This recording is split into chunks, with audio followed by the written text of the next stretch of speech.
Hello and welcome back to another video of behind the scenes of me building a newsletter. My name is Josh, this is Contineofy. We're doing a little behind the scenes as a build with me. It's Valentine's Day weekend, trying to get this project knocked out, trying to decide between Beehiiv, Kit, and Substack for a newsletter. If you haven't watched the previous videos, check them out. Kind of went through a high level pass of the three, kind of sharing what I'm looking for from a newsletter perspective, and then kind of sharing some quick nuggets on how you could use a newsletter to build your SaaS brand, whether that be using it for marketing promotionals, sharing roadmap updates, doing a customer newsletter, or even potentially using it as an internal way of speaking to all of your teams if you're starting to have a larger team. You could celebrate wins, etc. But today we're going to jump into the actual platform. I'm going to give you a little quick pass of the behind the scenes of what each of the platforms look like. Some of the things that I initially did when I first started using the platform to kind of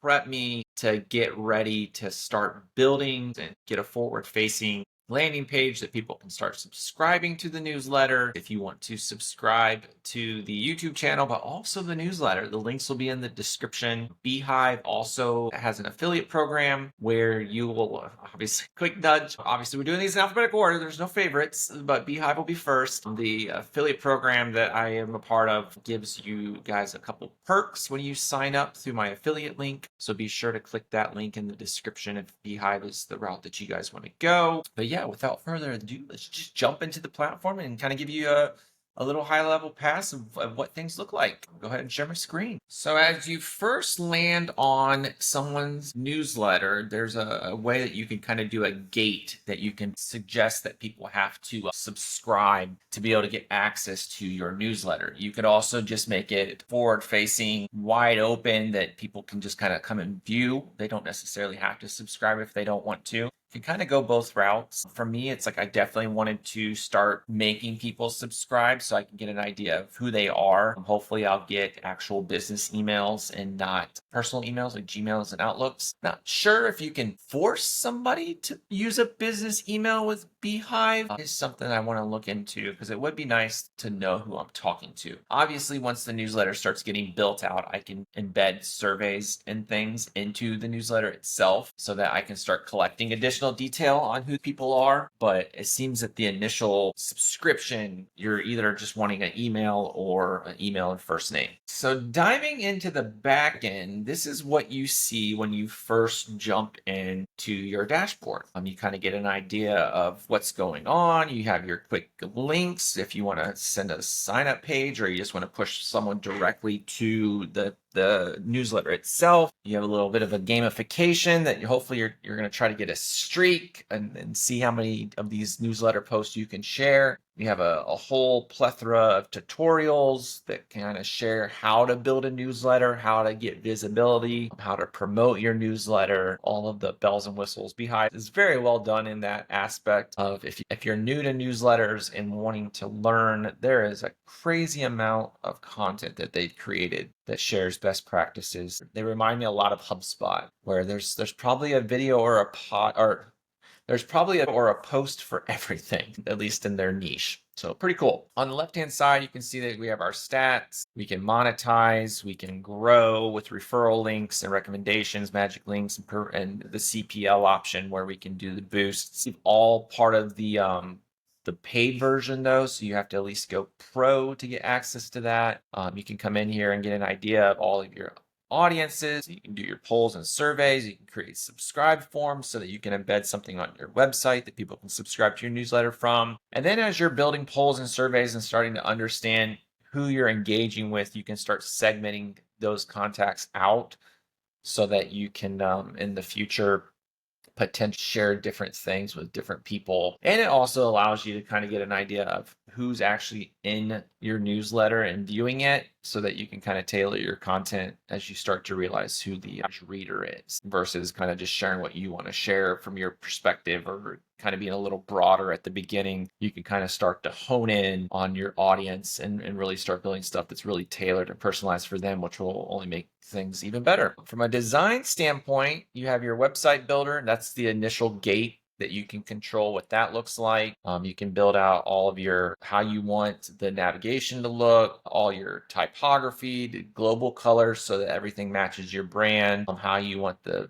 posts to look like, your subscriber widgets, the footer if you want to add links back to your website for backlinks and all of that.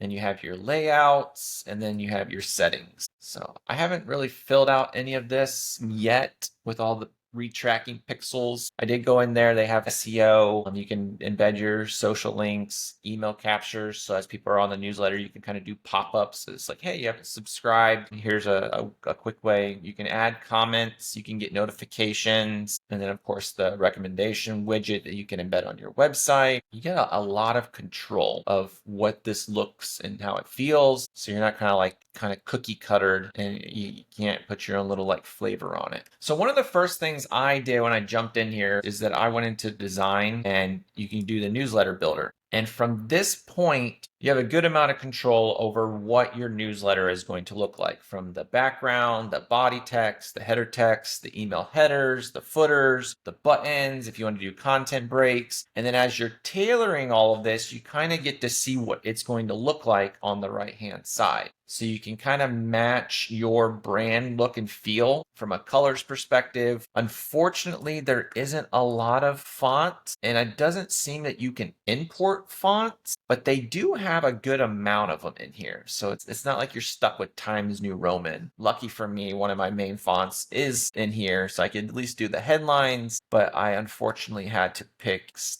a different font for the body text because Oxygen's not in here, unfortunately. So I kind of went with Enter. It's very similar. I was debating between that and Poppins. I like Poppins too.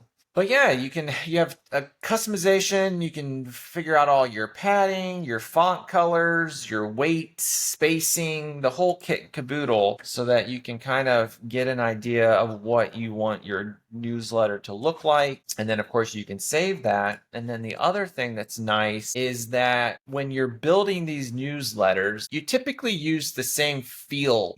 It might change a little bit from newsletter to newsletter, but for the most part, you're gonna have a very similar look and feel, which is why a lot of times people will send these out at their email service provider, especially like HubSpot, because you kind of build it once and then you kind of just update each month what you're wanting to send out. With Beehiiv, you can come in here and create templates. So you can kind of create a new template, build the framework that you want to use, and then when you're ready to build a new draft, you come in here and then say use template, choose the template that you want to use. And you can have multiple templates if you have different types of content that you want to share on your newsletter. If you're doing a newsletter, if you're looking at this to be able to embed for your blog, or you're looking to embed your podcast on this, you can have a couple different templates that, depending on the content that you're sharing, that you can at least have a base from. And then once you choose that template, you're just kind of up the headlines and the body text and the images and everything. And then the moment that you're ready to send it, you can schedule it. And then you can choose, if you have segments, you can choose which audience you want it to go to. If you want it to get emailed to everybody, if you only want it to get emailed to certain people, but it'll be forward facing on your newsletter website, but you can decide who you want to get notifications for. So if you have something that's really tailored towards a specific segment, you can share that out with them. So it's really nice, like super clean. Like I said, one of the things that's nice about Beehiiv is that, yeah, you have the referral program, you have the recommendations, you can create the magic link. So if you're inviting people from HubSpot, you can create this magic link. And then as soon as someone clicks on the email that you send out from HubSpot, automatically subscribe them to your Beehiiv newsletter. You can do boosts where you can pay people to promote your newsletter, and then that you get a cost per acquisition cost. So you can set the price, hey, I'll pay $3 per subscriber. And then every time someone subscribes, this is all integrated with Stripe, and then you'll pay from your Stripe account when someone actively engages. And it says you only pay for active and engaged subscribers. So you can have someone subscribe, but then if they're not engaging, you don't get charged. I'm interested to see how I know HubSpot does that similar too, where it's like you're paying for marketing contacts, and each month you can kind of turn people off and turn them back on. So it could be somewhat similar where it's like you have a subscriber, but it's like, did they actually visit your newsletter and engage with it? Or did they just kind of subscribe and then forget about you? So I'm sure there's something that plays out there that you're only paying for people that are actually engaging with your newsletter. Long run, you can monetize, so you can do ads. You can make money off of boosting other people's newsletters, just like how I can pay somebody to promote my newsletter. I can make money by promoting other people's newsletters, and you can kind of go through there, and there's a whole network where you can kind of go through everybody, see what's available, see how much they're going to pay. And then of course, the moment that someone subscribes off of your newsletter or wherever you're boosting, that process goes through Stripe. And then lastly, in the monetization, you have the paid subscriptions. So creating the newsletter itself, like I shared, it's a WYSIWYG editor. So if we come in here and we'll just go blank draft, kind of give you an idea of what it looks like. You kind of come in here, you have this blank slate, you have full control over what kind of shows up. Like if you click the subtle eyeball here, you can control the visibility of whether something shows up or not on the forward-facing website, as well as the emails that get sent out. And then if you simply hit the plus sign, you hover over here, you can start typing, and then you can kind of drag and drop things to move things around. You have this little WYSIWYG editor that kind of can style things. There is AI built into this. You have to be on a paid plan for that, but it can help you actually write your newsletter, which is nice. If you're collaborating with multiple people, you can have comments where it's not necessarily writing something in the newsletter, but you can add a comment to it. If you're collaborating with multiple people, like, hey, I need this. And then you have all of your stylings, bullet text, headlines, embedding code, alignments. But then outside from a text perspective, if you hit the plus sign, then you have all of these abilities that you can quickly add file attachments. You can do subscriber breaks where they actually have to be subscribed and logged in to read the rest of the content. Otherwise, it kind of does a little gate. You can do a table of contents where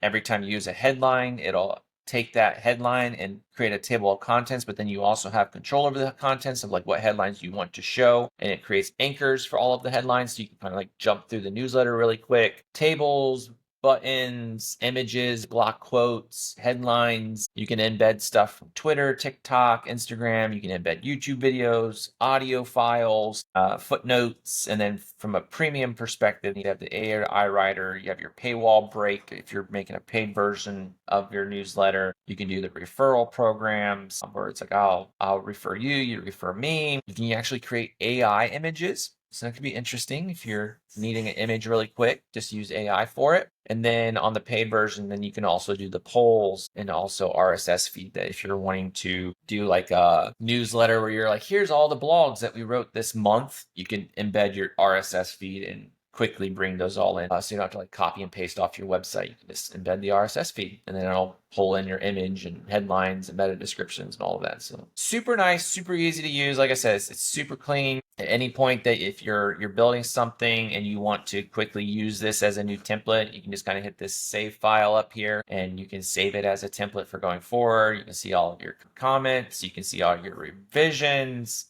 And then you have all your settings in here that you can kind of control everything. And then also you have a word counter, so you can kind of get an idea how many words you're using in this newsletter. I don't know what the averages are for newsletters these days. I think a lot of it all goes back to the quality of the content. Like what we all say, it's like somebody will watch a 15-minute video if it's good quality content. Otherwise, I'm a dog chasing a squirrel and it's 15 seconds on TikTok. I get the point and I got bored and on to the next one. But again, if you have quality content, then you can have a lot more words. And then thinking through, if you want to go crazy about it, then you could also take that word count and put it into an average reader and see how long it would take for someone to read your newsletter. So pretty nice, pretty cool. And then once you have it, then I said you come in here, you can choose who your audiences are for the newsletter, determine how things are going to get emailed, if you want them to have the social links, likes and comments, the subject line, the preview text, what the web version is going to look like. You have control of all your SEO, even from an open graph for Facebook and LinkedIn. If someone actually shares this on social media, you can control what it's going to look like on social media, as well as X. You can feature 6 posts on your homepage, and then you have all your advanced settings. So lots of control. Very nice from an SEO perspective. And then if you upgrade to Max, you can make a listen online version of this, where I'm assuming it'll take all the text in your newsletter and create an audio file for it. Yeah, audio will capture the entire post content regardless of post visibility settings. It might take 5 to 10 minutes to generate the audio transcription, and then nice, but you have to upgrade to Max for that. So yeah, this is, and then of course at the end you have your review. So it's I like it. I like it. Like, it seems like Beehiiv, like it's super easy. Like, if you're not a very big techie person, like, it's super easy to use. It's super easy to compose a newsletter itself, segment who you want it to get sent to, configure all the email settings, configure all the web settings, including SEO, and then even the sharing for on social media, review it all, schedule it if you don't want it to publish now, so you can get everything done early and then schedule for it to get sent out at the end of the month, and then you don't have to worry about it. And then even as more people subscribe to your newsletter in between, they'll get added to the distribution list, and it's one less thing you got to worry about. So last thing, there is a preview button in the top right. I didn't highlight that, but there is a preview button that you can click, that you can get an idea of what it's going to look like on the web, as well as what it's going to look like in the email. So that's also a nice feature that you can kind of get an idea of what things will look like before you hit publish. But yeah, this is another behind the scenes of me building a newsletter. Like I said, we're going to go through Beehiiv, Kit, and Substack. If you like the video, definitely hit the like button, subscribe to the channel. We're going to be creating a lot more of these behind the scene videos and me going building out things for myself, as well as different solution partners that integrate very well with HubSpot. If you're part of that ecosystem, that's kind of my main focus with Contineofy. So everything's HubSpot related. Yeah, again, if you like the video, hit the like button, subscribe. As always, my name is Josh. This is a little behind the scenes, presented by Contineofy. See you in the next one.